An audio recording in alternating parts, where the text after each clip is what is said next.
My name is Elena Vasquez. I'm 26.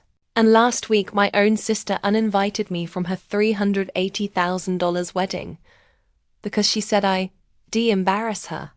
What she didn't know, what nobody in my family knew, is that while she was saying her vows, I was on stage at the Governor's Business Awards accepting first place for building an $87 million company they all thought didn't exist. If you've ever been the family disappointment, pay attention, because this is the moment everything flipped.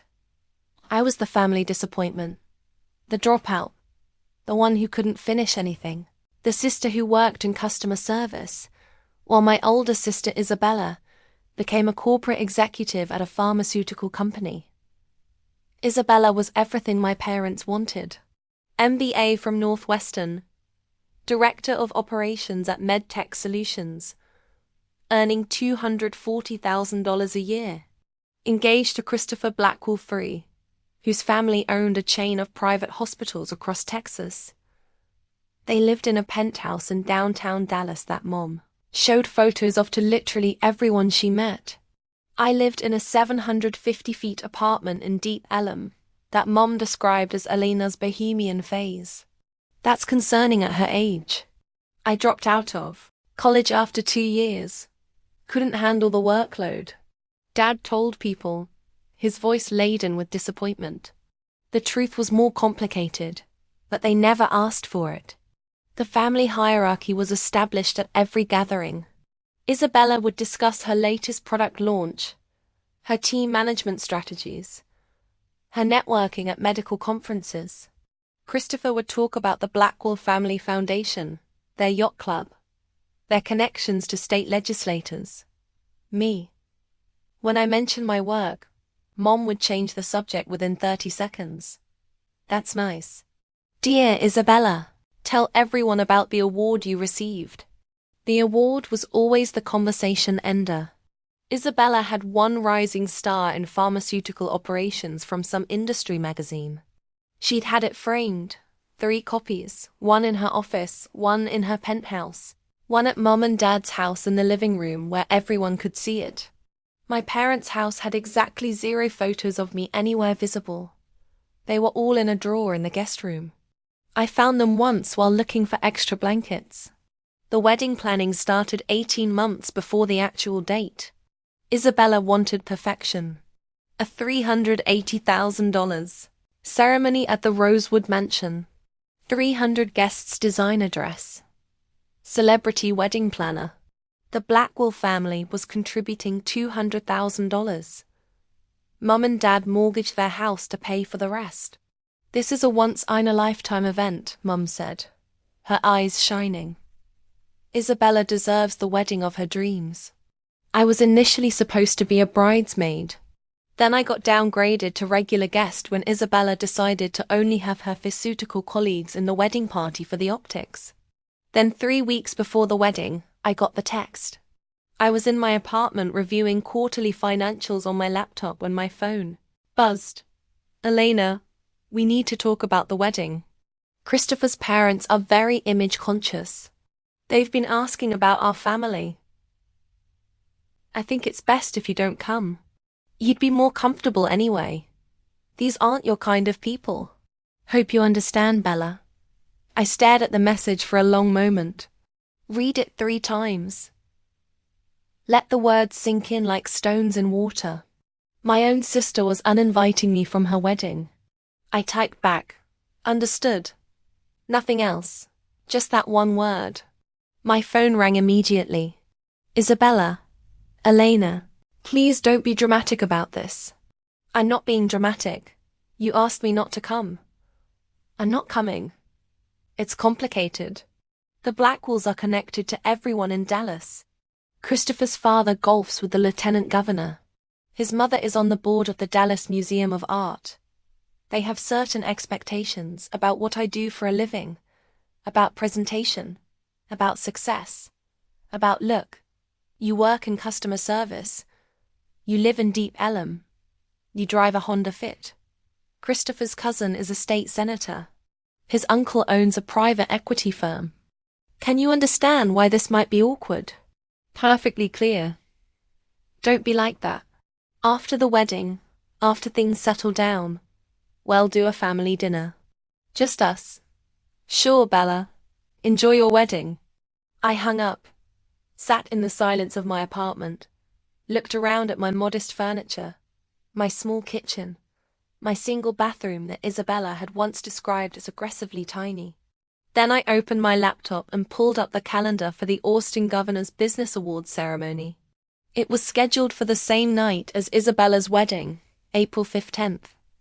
I'd been planning to skip the awards ceremony to attend the wedding. Not anymore. Here's what my family didn't know. What none of them had bothered to ask about in the 4 years since I dropped out. I didn't drop out because I couldn't handle the workload. I dropped out because I'd built something that couldn't wait.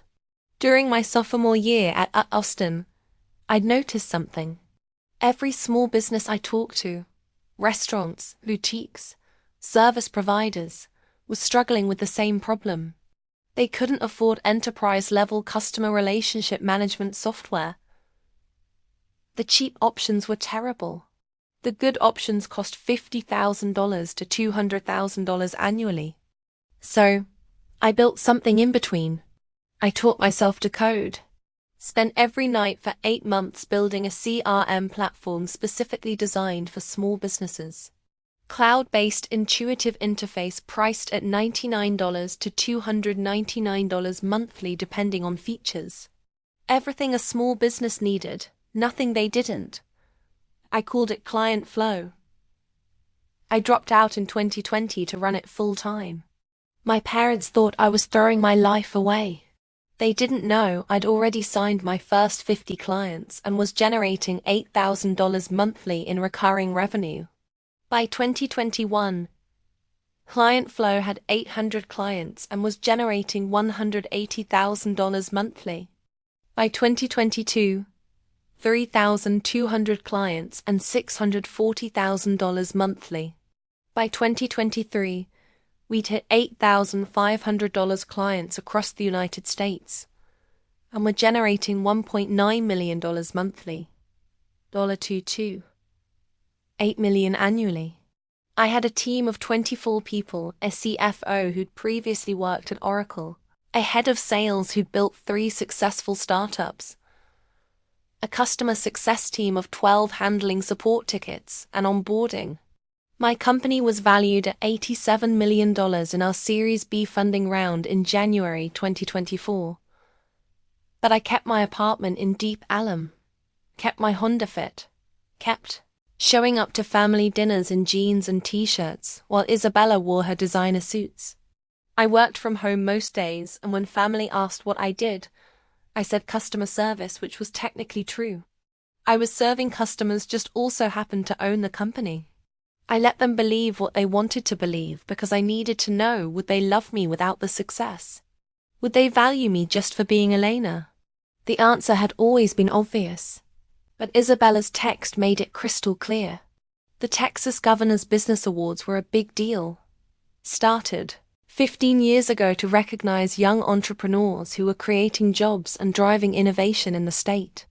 The under 30 category was particularly prestigious. Only 5 winners annually selected from hundreds of nominees. I'd been nominated by one of my investors, a venture capitalist who sat on 3 corporate boards and had the governor's personal cell number. When I won, I'd initially planned to keep it quiet, attend the ceremony, accept the award, and let it fade into the background. But circumstances had changed. Drop a comment and let me know where you're watching from tonight. The awards ceremony was at the Four Seasons in Austin. Black tie 500 attendees live streamed on multiple platforms. Forbes was covering it. The Austin Business Journal had a full team there. Every major tech CEO in Texas would be in attendance. I bought a dress, not just any dress, a custom Alexander McQueen in midnight blue that cost $8,000. Hair and makeup by the same team that handled Austin Fashion Week. Shoes that cost more than my monthly rent. When I looked in the mirror the night of the ceremony, I barely recognized myself. My date for the evening was Marcus Chin, CEO of a semiconductor company that had just gone public for $3.2 billion. We'd met at a founders conference in San Francisco and had stayed friends. When I told him about the situation with my sister, he'd immediately offered to attend with me. "Family who dismisses you doesn't deserve you," he'd said simply. "Let's make sure your success is impossible to ignore." The ceremony started at 7:00 p.m., exactly the same time as Isabella's wedding ceremony at the Rosewood Mansion, 200 meters north in Dallas.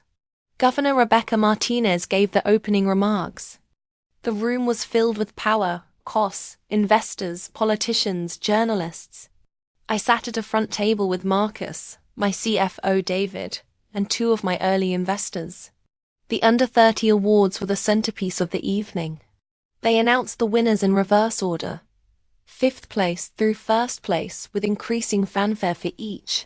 When they got to 1st place, Governor Martinez returned to the podium. "Our final Under 30 award winner," she said, "represents the kind of innovation Texas needs.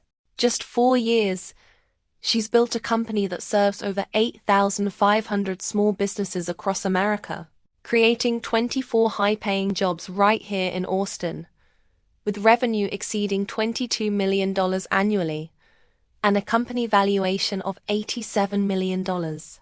Photos of client flow appeared on the massive screens flanking the stage. Screenshots of our platform, testimonials from happy clients, graphs showing our explosive growth. She's a first-generation college student who dropped out to pursue her vision. She taught herself to code. She's disrupted an industry dominated by giants, and she's just 26 years old. The room was silent, hanging on every word. Please welcome to the stage Elena Vasquez, founder and CEO of Client Flow. The room erupted in applause. I stood, Marcus, squeezing my hands supportively, walked to the stage in my $8,000 dress and $1,200 shoes, shook hands with the governor of Texas. Governor Martinez handed me a crystal trophy. Heavy, substantial, impossibly more prestigious than Isabella's Industry Magazine Award. "Elena," the governor said into the microphone, "tell us what drove you to build Client Flow." I took the microphone, looked out at 500 of the most powerful people in Texas business, and spoke clearly. I built Client Flow because I saw small business owners being underserved. They needed tools to compete, but couldn't afford them. I wanted to democratize access to technology that could transform their businesses. And you dropped out of college to do this. I did. It was the hardest decision of my life. My family didn't understand. They thought I was throwing away my future. I paused. Turns out I was building it. The room laughed and applauded. What advice would you give to young entrepreneurs whose families don't support them? "Build it anyway," I said firmly. "The people who truly love you will celebrate your success when they see it. And if they don't, then you've built something even more important, your independence." More applause, louder this time. The governor posed with me for photos. Professional photographers captured the moment from every angle. The governor handing me the trophy. Both of us smiling. The Client Flow logo on the screens behind us. Forbes posted the photos to social media within minutes. Tagged me. Tagged Client Flow. Tagged the governor. The caption read, "Elena Vasquez, 26, receives the prestigious Governor's Under 30 CEO Award for building an $87 million company that's revolutionizing small business technology. #TexasTech, #Women in Business, #Under 30 in." The post went viral immediately. 50,000 likes in the first hour. Comments from business leaders, entrepreneurs, journalists, shares from major tech accounts. While Isabella was saying her vows at the Rosewood Mansion, I was trending on social media. My phone started buzzing incessantly. I'd silenced it for the ceremony, but I could feel it vibrating in my clutch.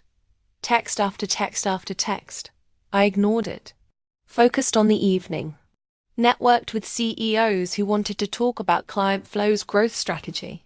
Spoke with journalists who wanted interviews. Posed for more photos with Marcus with my team with other award winners. At 10 p.m. during the reception, I finally checked my phone. 127 unread messages. The first was from my college roommate, Elena. "You're on Forbes, the governor." "What the actual?" "Then my former study group. You built an $87 million company." Then people I hadn't talked to in years. All variations of the same shock and congratulations. And then buried in the avalanche. Momna Isabella. Mom's message was timestamped 7:47 p.m. during Isabella's wedding reception. "Elena, people are showing me photos of you with the governor. Is this real? Please call me." Dad's was timestamped 8:15 p.m. "We need to talk about what we're seeing online." "Why didn't you tell us?" Isabella's was timestamped 9:03 p.m. "My wedding guests are all on their phones looking at your Forbes feature. You did this on purpose. Anyway, how could you?" I put my phone away without responding. Marcus noticed my expression. Family, you okay?" "Better than okay," I said. For the first time in my life, I don't need their approval. The aftermath was spectacular. By midnight, the Forbes article had 200,000 shares. The photos of me with the governor were everywhere. Twitter, LinkedIn, Instagram, Facebook. Business publications were requesting interviews. Venture capital firms were emailing about Series C funding discussions. Client Flow's website traffic increased 847% overnight. We received 2,300 demo requests in 24 hours. Our sales team was overwhelmed. The Texas business community was small and interconnected. It took less than 48 hours for the news to reach Christopher's parents. Isabella called me Sunday afternoon, 2 days after her wedding. I was in my apartment, still in my Client Flow t-shirt and sweatpants, reviewing demo request prioritization with my sales team over Zoom. I let it ring. She called again. I declined the call. She texted, "We need to talk, please." I replied, "You uninvited me from your wedding because I'd embarrass you. What's left to talk about?" "I didn't know." "You didn't know because you never asked. You assumed." "Please, Elena. Christopher's parents saw the Forbes article. They're asking why you weren't at the wedding. They think we're in a fight. This is making us look bad." I stared at that message for a long moment, then typed, "Not my problem. Enjoy your marriage." She didn't respond. Mum called an hour later. I answered mostly because I was curious. "Elena Maria Vasquez, what is going on?" "Hi, Mom." "Don't hi, Mom me." "An $87 million. Company, the governor, Forbes, and you didn't tell us. You never asked what I actually did for work. You said customer service." "I do customer service. I'm serving 8,500 customers. I just also happen to own the company." Silence on the other end. "Why didn't you tell us?" Her voice cracked slightly. "Would you have believed me? What if I told you 4 years ago that I was building a company, that I dropped out of school to be an entrepreneur? Would you have supported me? Or would you have told me I was throwing my life away?" More silence. "You have to understand, Elena. We were worried. You dropped out. You were living in that tiny apartment. You never seemed to have any money. I was reinvesting everything into the company. That's how startups work. We didn't know. You didn't explain. I shouldn't have to explain myself to earn basic respect from my own family." My voice was calm but firm. "For 4 years, you've treated me like a failure. You've dismissed my work, patronized my choices, and compared me unfavorably to Isabella at every single opportunity. We never met. Mum, Isabella uninvited me from her wedding because I would embarrass her in front of the Blackwalls. That's not a misunderstanding. That's not poor communication. That's how little she thought of me. How little you all thought of me. She didn't mean it she meant it exactly like that. And you know what? She was right to uninvite me because I would have that. Embarrassed her. Just not the way she thought. Hit that subscribe button if you've ever had to prove yourself to people who should have believed in you from the start. Because what happened next changed everything. Mom tried to salvage the conversation. Christopher's parents want to meet you. They're very impressed. They said, "Let me stop you there." I interrupted. The Blackwells want to meet me now because Forbes said I'm successful. Not because I'm Isabella's sister. Not because I'm worth knowing as a person. Because I have monetary value to them. That's not fair. It's completely fair. It's the same reason Isabella uninvited me. I had no value to her social climbing. Now I do. But that doesn't mean I'm available for use. Elena. Please. This is tearing our family apart. No, Mom. This is revealing what our family actually is. There's a difference. I hung up, turned my phone on. Do not disturb. Got back to work. The business community's response was overwhelming. Within 1 week, I had interview requests from Forbes, Business Insider, TechCrunch, and the Wall Street Journal. Speaking invitations from 3 major tech conferences, Series C funding offers from 7 venture capital firms, acquisition inquiries from 2 public companies, which I declined, invitations to join 2 corporate boards, a request to speak at Austin's business school commencement. David, my CFO, was fielding calls non-stop. Elena, we need to hire a PR person. This is beyond what I can manage alongside the financials. Do it. Find someone good. We hired Rebecca Chin. No relation to Marcus. A former tech PR executive who had worked with 3 unicorn startups. Her first advice, lean into your story. Young Latina founder, college dropout, built an $87 million company from nothing. That's the narrative investors and press are hungry for. I'm not going to exploit my ethnicity for marketing. I'm not suggesting exploitation. I'm suggesting authenticity. Your story matters.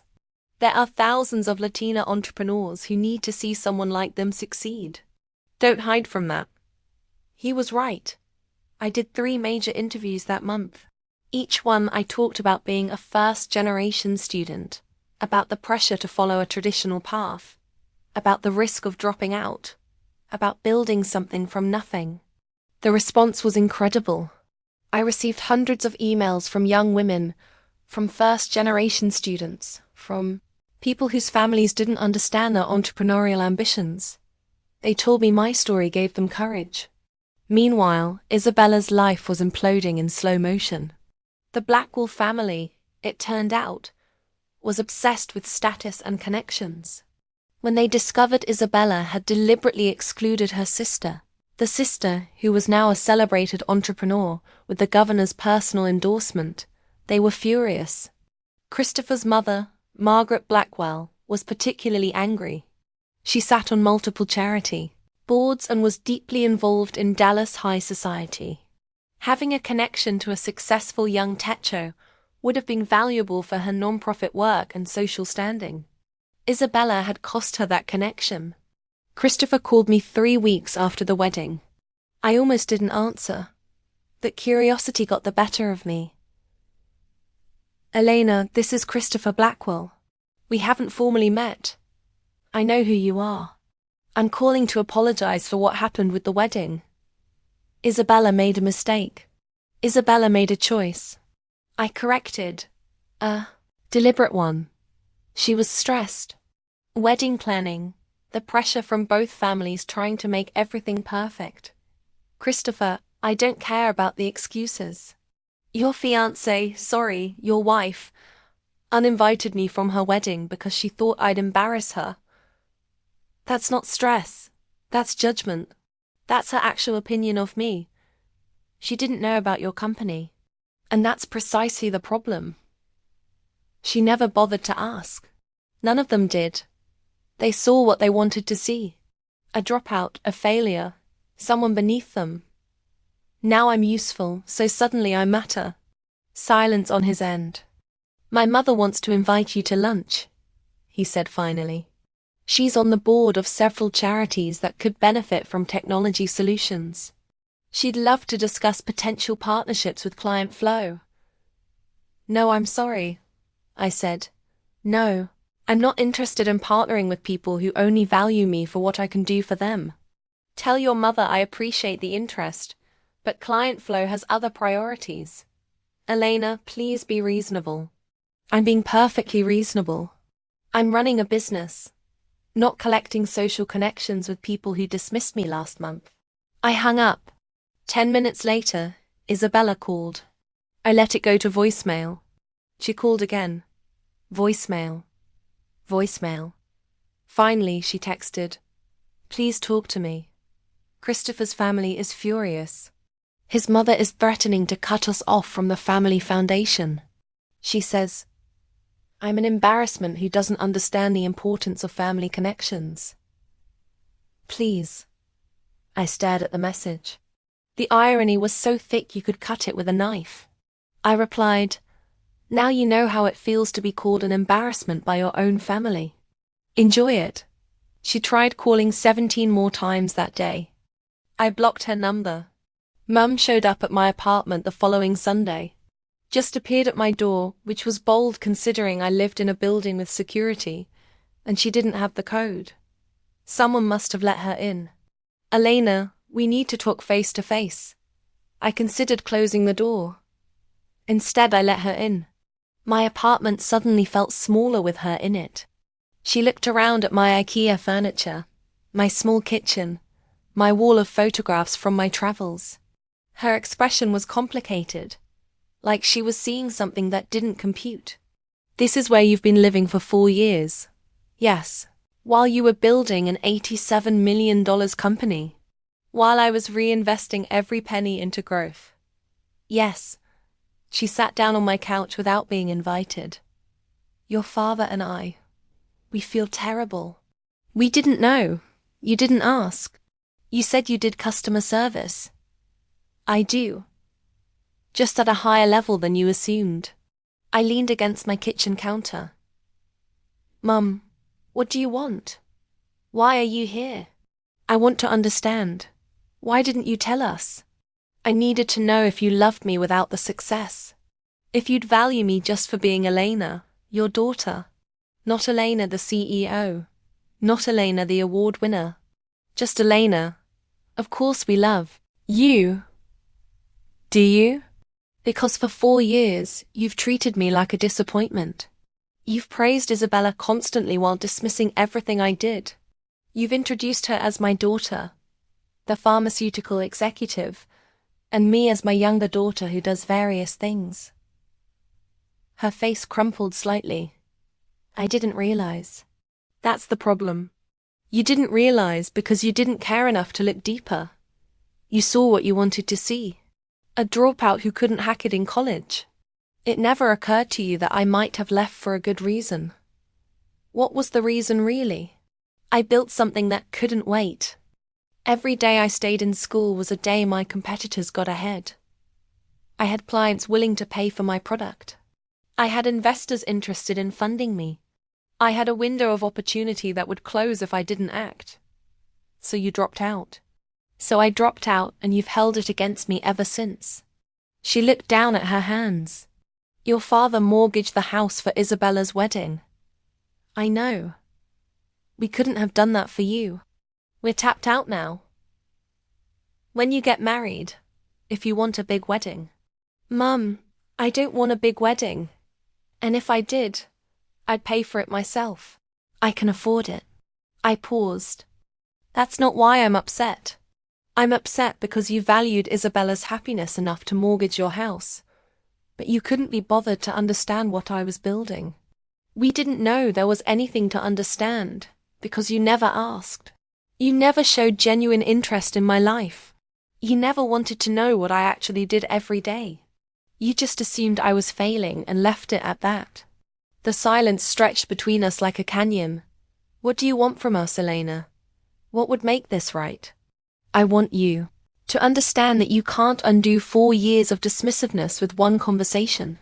I want you to recognize that your love felt conditional, dependent on me meeting your expectations of success. And I want you to understand that I don't need your validation anymore. I've built a life without it. You're our daughter, am I? Because Isabella is the daughter you brag about. I'm the one you make excuses for. That's not. She stopped, reconsidered. That was true. I can see that now. And I'm sorry. It was the first actual apology she'd offered. I need time, Mum. I need space to figure out what kind of relationship we can have going forward. One that's based on who I actually am, not who you wish I'd been. How much time? I don't know. Months, maybe longer. She looked stricken. Isabella's marriage is already strained because of this. Christopher's family is furious with her. She's barely talking to us.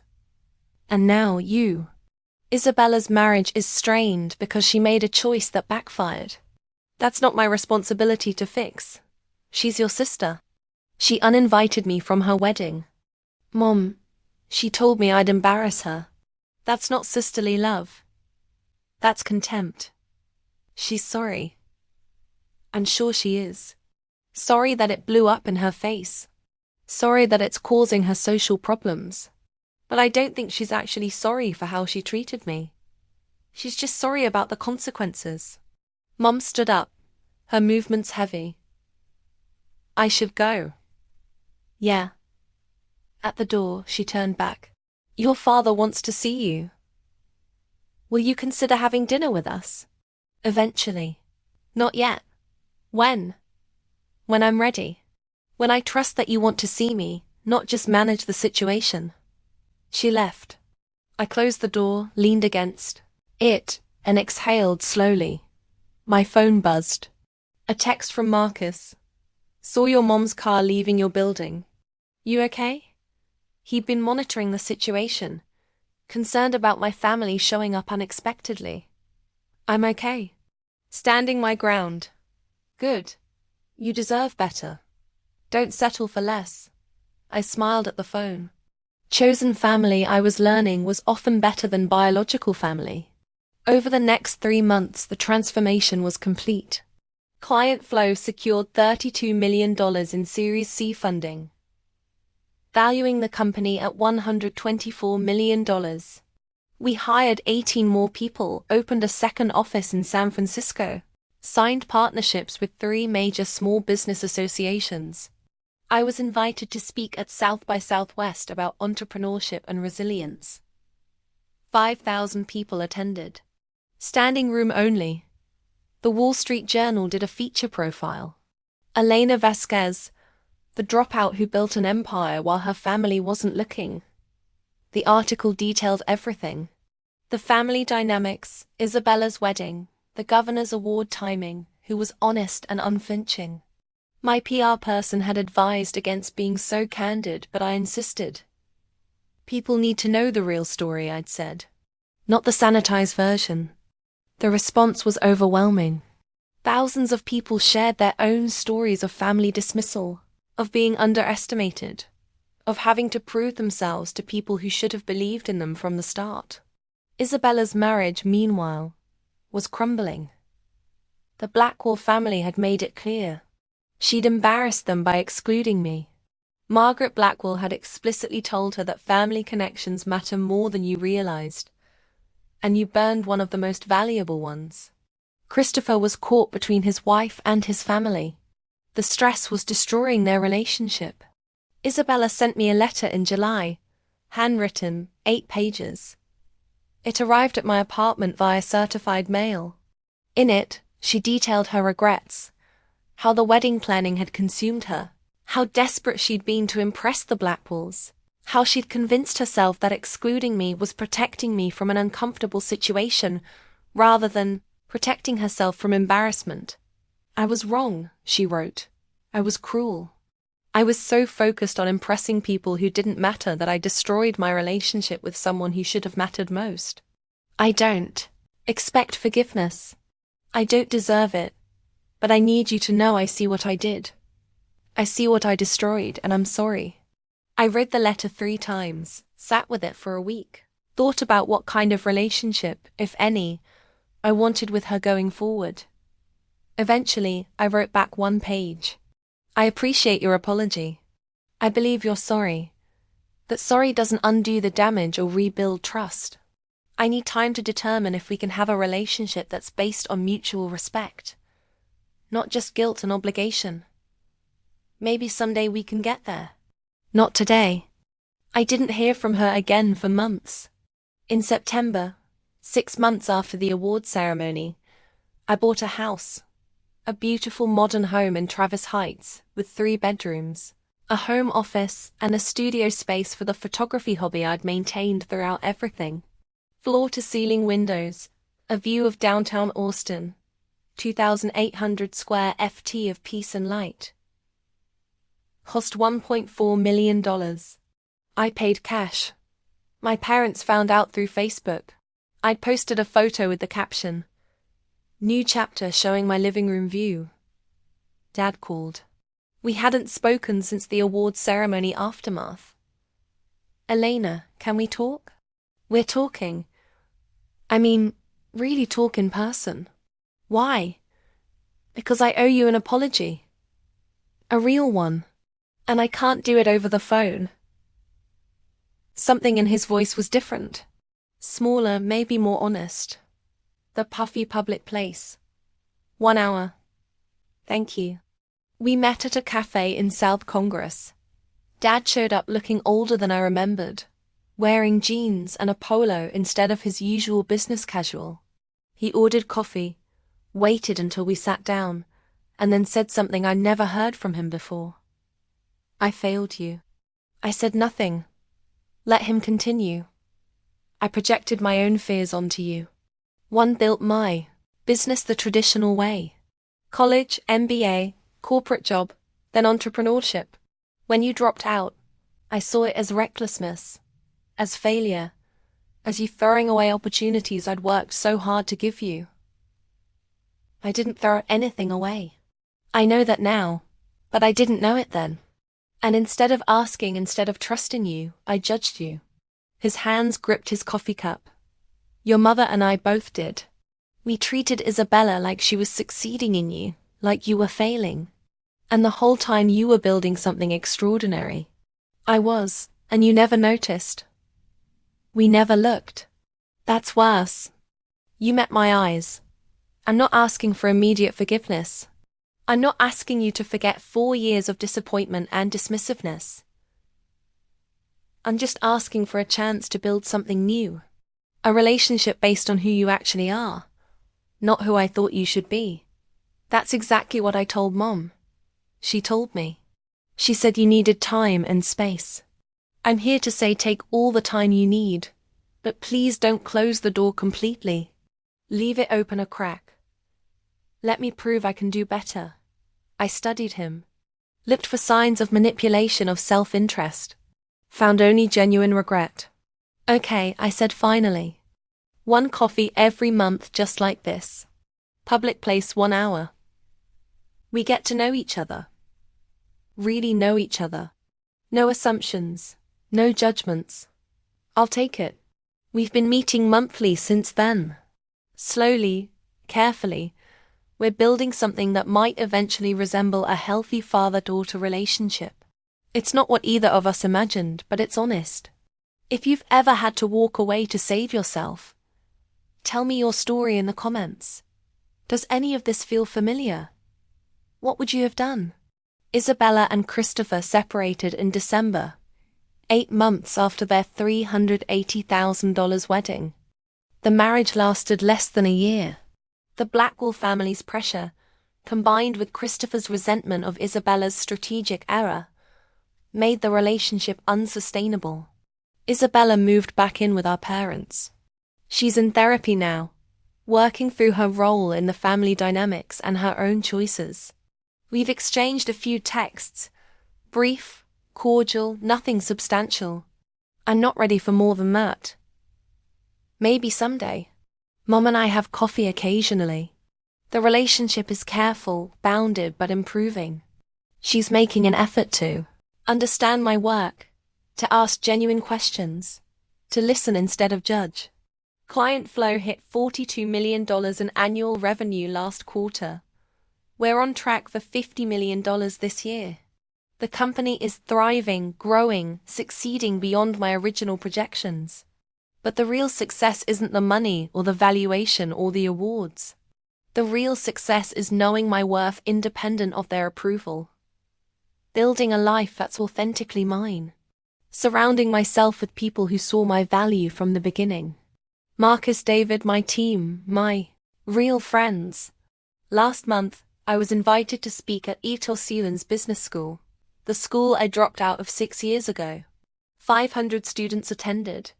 The dean introduced me as one of our most successful entrepreneurs who had the courage to leave before we finished teaching her. The room laughed. I smiled. During the Q&A, a young woman raised her hand. How did you handle your family not supporting you? I thought about Isabella's text, about Mom's dismissiveness, about Dad's disappointment, about 4 years of being treated like a failure while building an empire. I built it anyway. I said simply, the people who truly love you will celebrate your success when they see it. And if they don't, then you've built something even more important than a company. You've built your independence. The room erupted in applause. After the speech, dozens of students wanted to talk, to share their own stories of unsupportive families, to ask advice about taking risks their parents didn't understand. I stayed for 2 hours talking to each one, sharing what I'd learned. Because here's the truth. They don't tell you about success. It's not about proving yourself to people who doubted you. It's about building something so authentic, so true to yourself that their doubt becomes irrelevant. Isabella thought I'd embarrass her at her wedding. In a way, she was right, just not the way she imagined. While she was performing for the Blackwells, I was receiving recognition from the governor. While she was trying to impress people who didn't matter, I was building something that would outlast all of their opinions. The greatest revenge isn't proving them wrong. It's building a life so fulfilling that their approval becomes unnecessary. I'm 28 now. Client flow is valued at $124 million in climbing. I own a beautiful home. I have genuine friendships. I'm building relationships with my parents based on honesty instead of performance. And Isabella, she's figuring out who she is without the Blackwell family approval.